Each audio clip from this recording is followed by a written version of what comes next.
ಕಳೆದ 3-4 ದಿನಗಳಿಂದ ರಾಜ್ಯದಲ್ಲಿ ಹಾಲಿ ಮುಖ್ಯಮಂತ್ರಿಯನ್ನ ಇಳಿಸಿ ಹೊಸ ಮುಖ್ಯಮಂತ್ರಿಯನ್ನ ನಿಯುಕ್ತಿ ಮಾಡುವಂತ ಸುದ್ದಿನೇ ಮಾಧ್ಯಮಗಳನ್ನು ಆವರಿಸಿದೆ ಹಾಗೂ ಎಲ್ಲ ಕಡೆ ಚರ್ಚೆನಲ್ಲೂ ಕೂಡ ಅದೇ ವಿಷಯ ಇದೆ. ಮುಖ್ಯಮಂತ್ರಿಯಾಗಿ ಕಳೆದ 3 ವರ್ಷಗಳಿಂದ ಇದ್ದಂತಹ ಮಾನ್ಯ ಸಿದ್ದರಾಮಯ್ಯ ಸಾಹೇಬರು ನಿನ್ನೆ ರಾಜೀನಾಮೆಯನ್ನು ಕೊಟ್ಟಿದ್ದಾರೆ. ಮಾಧ್ಯಮಗಳ ವರದಿಯಂತೆ ಇನ್ನು 1-2 ದಿನಗಳಲ್ಲಿ ಡಿ.ಕೆ. ಶಿವಕುಮಾರ್ ಅವರು ಹೊಸ ಮುಖ್ಯಮಂತ್ರಿಯಾಗಿ ಪ್ರಮಾಣ ವಚನವನ್ನ ಸ್ವೀಕರಿಸುವಂತಹ ಒಂದು ಸಂದರ್ಭ ಎದುರಾಗುವಂತದ್ದು ಕಾಣಿಸ್ತಾ ಇದೆ.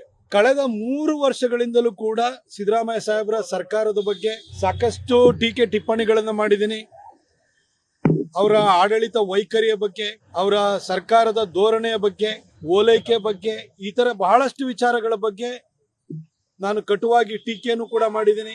ಆದರೆ ಅವರು ಇವತ್ತು ರಿಸೈನ್ ಮಾಡಿ ಕುರ್ಚಿಯನ್ನ ಡಿ.ಕೆ. ಶಿವಕುಮಾರ್ ಅವರಿಗೆ ಬಿಟ್ಕೊಡ್ತಾ ಇರುವಂತ ಈ ಸಂದರ್ಭದಲ್ಲಿ ನಾನು ಖಂಡಿತ ಯಾವುದೇ ಅಬದ್ಧದ ಮಾತನಾಡಲಿಕ್ಕೆ ಹೋಗುದಿಲ್ಲ.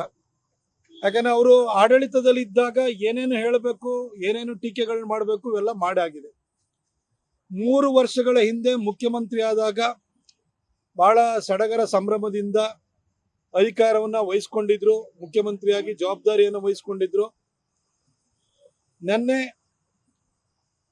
ಯಾವುದೇ ರಂಪ ರಗಳೆಗಳಿಲ್ಲದೆ ಗೌರವಯುತವಾಗಿ ಆ ಚೇರನ್ನು ಬಿಟ್ಟು ಕೂಡ ಕೆಳಗಿಳಿದಿದ್ದಾರೆ.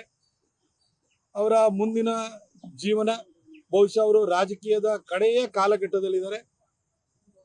ಅವರ ಜೀವನ ಚೆನ್ನಾಗಿರ್ಲಿ ಅಂತೇಳಿ ಹೇಳಿ ನಾನು ಆಶಿಸ್ತೀನಿ, ಹಾರೈಸ್ತೀನಿ ಅನ್ನೋದು ತಪ್ಪಾಗುತ್ತೆ. ಅವ್ರು ಪ್ರಾರ್ಥಿಸ್ತೀನಿ ಅವರ ಮುಂದಿನ ಜೀವನ ಚೆನ್ನಾಗಿರ್ಲಿ ಅಂತ. ಹಾಗೆ ಹೊಸ ಮುಖ್ಯಮಂತ್ರಿಯಾಗಿ ಮಾಧ್ಯಮಗಳ ವರದಿಯಂತೆ ಡಿ.ಕೆ. ಶಿವಕುಮಾರ್ ಅವರು ಪದಗ್ರಹಣವನ್ನ ಇನ್ನು ಕೆಲವೇ ದಿನಗಳಲ್ಲಿ ಮಾಡಲಿದ್ದಾರೆ. ಅವರು 3 ವರ್ಷದ ಹಿಂದೆ ಸಿದ್ದರಾಮಯ್ಯನವರು ಯಾವ ಸಂಭ್ರಮದಲ್ಲಿದ್ರು, ಇವತ್ತು ಡಿ.ಕೆ. ಶಿವಕುಮಾರ್ ಅವರು ಅದೇ ಒಂದು ಸಂಭ್ರಮ ಸಡಗರದ ಸನ್ನಿವೇಶದಲ್ಲಿ ಇದ್ದಾರೆ. ಅವರಿಗೂ ಕೂಡ ಶುಭವಾಗ್ಲಿ.